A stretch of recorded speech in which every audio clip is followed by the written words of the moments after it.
Hi, Kathy White, Certified Professional Ergonomist. Today I want to talk to you about a condition commonly referred to as tech neck, but it's also called a lot of other things. Some people call it scholar's neck or reading neck. It's also referred to as forward head posture or upper crust syndrome, but they're all referring to the same thing. We use a lot of technology in our daily lives, and you likely find yourself in a position where your head is bent forward. In this video, I'll explain to you why this is a cause for concern, and we'll start to talk about what you can do about it, but I will have some follow-up videos to get into those aspects in some more detail. So first, let us talk a little bit about the human head and why this condition is a concern.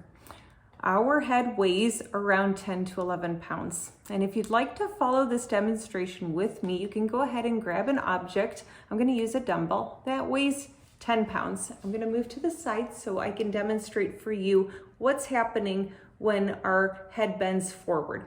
Because basically we're balancing on our neck. So in our neutral posture, you can kind of see my wrist is deviated, so imagine your neck is kind of like that. It has this natural backwards C shape in its neutral position. The neutral position being where your ear and your shoulder are forming a vertical line. When I'm here in this position, my neck is able to fully support this weight.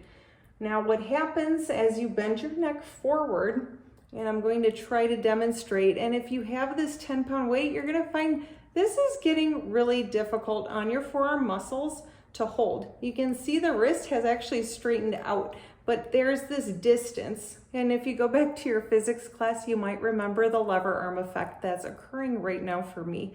But when you think about this, what's happening is you've got a lot of load that your neck now has to handle with your head moved away from that neutral position, and you flattened that natural backward C curve of the spine. So for every inch that your head tilts forward, that adds another 10 pounds to the weight that your neck is holding up. That means if your head is pushed forward just 3 inches, that is 30 extra pounds that the muscles of the neck, as well as muscles in your mid-back, have to pull to be able to hold up.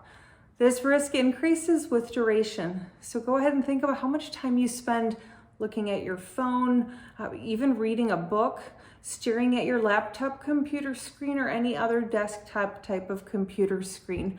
Also think about your sleeping position. Do you sleep with your head elevated too high? How strong are your back muscles? Because if they're weaker, this can further compound the issue. Are you lacking in any nutrients such as calcium? Because that can also be a precursor that compounds some of the symptoms of this tech neck syndrome that we're discussing.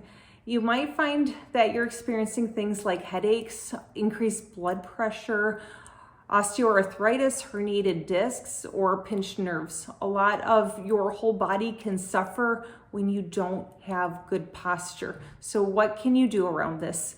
Well, we already talked a little bit about calcium and thinking about your sleeping position. Definitely looking at your screen position when you are using technology.